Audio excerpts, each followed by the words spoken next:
Minisitiri w'Ububanyi n'Amahanga w'u Rwanda Ambasaderi Olivier Nduhungirehe akaba yatangaje ko Perezida Felix Tshisekedi wa Repubulika ya Demokarasi ya Kongo ari we witambitse igikorwa cyo gusinya amasezerano y'ubufatanye mu by'ubukungu hagati y'igihugu cye n'igihugu cy'u Rwanda. Tariki ya mbere Ukwakira 2025 intumwa z'u Rwanda n'iza RDC zahuriye muri Leta Zunze Ubumwe za Amerika kugira ngo zigirane ibiganiro bya nyuma ku mushinga w'amasezerano y'ubufatanye mu bukungu wateguwe muri Nzeri ku itariki ya 3 Ukwakira zari gusinya amasezerano ariko ntibyigeze biba. Minisitiri Nduhungirehe yasobanuye ko intumwa z'u Rwanda n'iza RDC zari zamaze kumvikana ku masezerano y'ubufatanye mu bukungu kandi ko zari ziteguye kuyashyiraho umukono, ariko ku munota wa nyuma Perezida Felix Tshisekedi yahaye abahagarariye igihugu cye ibwiriza ryo kudasinya aya masezerano. Ati bari biteguye gusinya amasezerano mu gitondo gikurikiyeho, ariko ku munota wa nyuma Perezida Felix Tshisekedi yahaye intumwa ze ibwiriza ryo kudasinya, afite ubwoba ko abantu bo mu gihugu cye rero babyakira nabi. Ibiro ntaramakuru by'Abongereza Reuters byatangaje ko Leta ya RDC yagaragaje ko yakwemera gusinya amasezerano mu gihe u Rwanda rwaba rwakuye 90% by'ingabo zarwo ku butaka bwa RDC, ariko Minisitiri Nduhungirehe yasobanuye ko icyo cyifuzo kitatangiwe mu biganiro byabereye i Washington DC. Leta y'u Rwanda yasobanuye kenshi ko idafite ingabo muri RDC, ahubwo ko yakajije ingamba z'ubwirinzi ku mupaka mu rwego rwo kuburizamo umugambi w'umutwe w'iterabwoba wa FDLR n'abafatanyabikorwa bawo wo kuwuhungabanyiriza umutekano. Ati rwose ibiganiro kuri aya masezerano bishingiye gusa ku bukungu, ibivuga ku birebana n'umutekano bikurikiranwa n'urwego rw'umutekano ruhuriweho. Minisitiri Nduhungirehe yasobanuye ko kuva gahunda z'amahoro zatangira muri 2022 Perezida Felix Tshisekedi yagiye asubiza inyuma intambwe zari zimaze guterwa zagombaga rero gufasha akarere kubona amahoro n'umutekano. Yibukije ko tariki ya 14 Nzeri 2024 ubwo abari bahagarariye ingabo za RDC mu biganiro bya Rwanda bari bamaze kwemeza gahunda yo gusenya umutwe w'iterabwoba wa FDLR no gukuraho ingamba z'ubwirinzi u Rwanda rwashyizeho, Perezida Felix Tshisekedi nabwo yabujije Minisitiri w'Ububanyi n'Amahanga Therese Kayikwamba Wagner gusinya. Ati abaminisitiri bari biteguye kuyasinya, Perezida Felix Tshisekedi ahita ahindura ibitekerezo ahamagara Minisitiri we w'Ububanyi n'Amahanga kuri telefone mu gihe inama yabaga amuha ibwiriza ryo kudasinya. Umushinga w'amasezerano y'ubufatanye mu bukungu wibanda ku nzego zirimo ingufu, ibikorwa remezo, ubucukuzi bw'amabuye y'agaciro, ubuzima rusange ndetse n'ibyerekeye ubukerarugendo. Amerika yawuteguye yizeraga ko nushyirwaho umukono uzafasha u Rwanda, RDC n'ibindi bihugu byo mu karere kugira iterambere rirambye. Ubutegetsi bw'i Washington DC ntiburagira rero icyo butangaza ku gikurikiraho nyuma y'imyitwarire ya Repubulika Iharanira Demokarasi ya Kongo.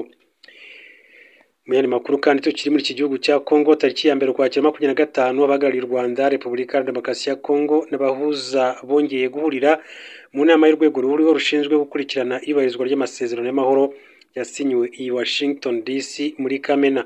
Iyi nama rero ibaye ku nshuro ya gatatu yasuzumemo intambwe imaze guterwa kuva amasezerano yasinywa n'imbogamizi zituma rero bimwe mu bikubiyemo bitubahirizwa uko bikwiye, cyane ko aribyo bidindiza urugendo ruganisha akarere ku mahoro.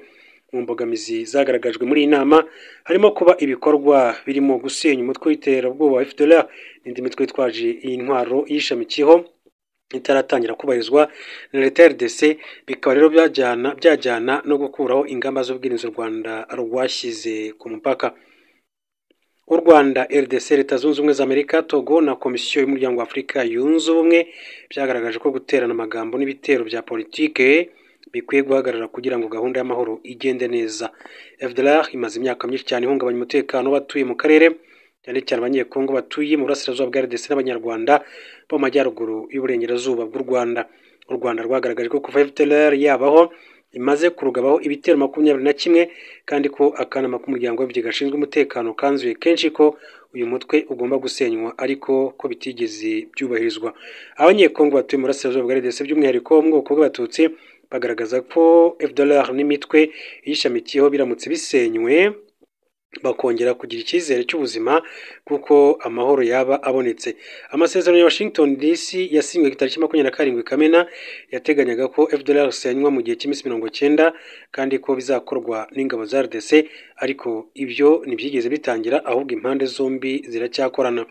Ni aha u Rwanda rero n'abahuza bihera bigaragaza ko gutinda kw'ibikorwa byo gusenya FDLR bidindiza gahunda y'amahoro, ndetse n'ubufatanye mu bukungu bwitezweho kuba imbarutso y'iterambere rirambye mu karere ka Afurika y'ibiyaga bigari. Ibiro bya Leta Zunze Ubumwe za Amerika bishinzwe ububanyi n'amahanga bigaragaza ko nyuma y'igihe kirekire ibikorwa byo gusenya FDLR n'imitwe ishamikiyeho byarakerewe, leta ya RDC yemeye kubitangira ku itariki ya mbere ukwakira icyo gihe, ariko kugeza ubu ntibyigeze bitangira. Biteganyijwe ko tariki 21 n'iya 22 ukwakira u Rwanda, RDC n'abahuza bizahurira mu nama ya gatatu y'urwego ruhuriweho rw'umutekano isuzuma intambwe izaba imaze guterwa mu bikorwa byo gusenya FDLR cyangwa se imbogamizi iyi gahunda ishamikiyeho, iyi gahunda ihura nazo. Gusenya FDLR n'imitwe ishamikiyeho bisaba ubushake bwa politiki bwa leta ya RDC, ariko byaba ngombwa ikanashyirwaho igitutu n'abahuza, kuko byagaragaye ko iyi mitwe ikomeje kwidegembya umutekano w'abasivili ujya mu kaga kurushaho, uko bikomeza kugenda bivugwa n'abakurikirana politiki mpuzamahanga cyane cyane yo mu burasirazuba bwa Repubulika Iharanira Demokarasi ya Kongo. Witwa Tibor Nagy ahamya ko amagambo ya Trump atahagarika amakimbirane yo muri RDC. Tibor Nagy wabaye umunyamabanga wungirije wa Leta Zunze Ubumwe za Amerika ushinzwe umubano na Afurika ahamya ko amagambo ya Perezida Donald Trump adashobora guhagarika amakimbirane mu burasirazuba bwa Repubulika Demokarasi ya Kongo. Kuva u Rwanda na RDC byagirana amasezerano y'amahoro tariki 27 Kamena 2025, Trump yavuze kenshi ko yahagaritse intambara imaze imyaka myinshi cyane mu karere ka Afurika biyaga bigari n'izindi hirya no hino ku isi. Tariki 23 Nzeri ubwo Trump yari mu nteko rusange y'umuryango w'abibumbye yagize ati, mu mezi 7 gusa nahagaritse intambara zitarangira. Bavugaga ko zitarangira, ati ntuzazihagarika. Imwe yari imaze imyaka 36, indi imaze imyaka 36, indi imaze imyaka 28. Nahagaritse intambara 7. Yakomeje agira ati, mu gihe zabaga abantu ibihumbi bitabarika barapfuye, zirimo iya Cambodia na Thailand, Kosovo na Serbia, Kongo n'u Rwanda, Pakistan n'Ubuhinde, Israel na Iran, Misiri na Ethiopia na Armenia na Azerbaijan. Aya magambo Trump yagaragayemo kubeshya cyangwa se kwitiranya ibintu ku bihugu byinshi cyane yavuze, kuko nk'amasezerano y'u Rwanda ntagamije guhagarika intambara yo muri RDC, ahubwo agamije guhagarika ay'ibihugu byombi. Ariko niba Trump yaravugaga ku makimbirane y'imbere muri RDC, yo ntiyigeze ahagarara, kuko imirwano irakomeje hagati y'ihuriro ry'ingabo z'iki gihugu n'umutwe witwaje intwaro wa M23 mu ntara ya Kivu y'Amajyaruguru na Kivu y'Amajyepfo. Tariki ya 4 ukwakira, Tibor Nagy yatangaje ko amakimbirane mu burasirazuba bwa RDC akeneye ibikorwa bikomeza kandi bihoraho, aho kuba amagambo Perezida Trump avuga ko yakemutse. Bitabaye ibyo ntacyo amasezerano azageraho, ahubwo intambara ikomeye izagaruka. Ntidukwiye gutakaza aya mahirwe. Imirwano ikomeje ica amarenga ko intambara y'ihuriro ry'ingabo za RDC na M23 ishobora gufata indi ntera, nk'uko byagenze mu ntangiriro za 2025 ubwo uyu mutwe witwaje intwaro wafataga umujyi wa Goma na Bukavu, kuko wateguje ko nukomeza guterwa uzazisanga, ndetse kandi usezeranya ko ikibi uzagikubitira aho gituruka, nk'uko byakomeje kugenda bigarukwaho. Ibyinshi rero biba bikomeza kugenda bivugwa mu burasirazuba bwa Repubulika Iharanira Demokarasi ya Kongo.